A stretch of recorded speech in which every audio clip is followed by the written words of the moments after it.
Bueno, con ustedes el primer volumen del grupo musical La Voz de Cristo en la Iglesia Católica desde Caserío Chis, Cabón.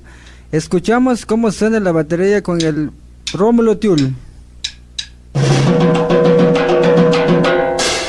Y el segundo teclado, Rolando Custul. Escuchamos al guitarrista Pedro Cusrash. Y el güiro Armando Cus. Escuchamos cómo suena el bajo con el Francisco Cus. Y el último, primer teclado, Pablo Custul.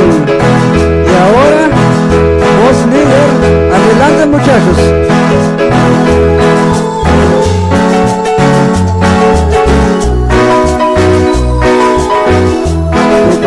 La Voz de Cristo.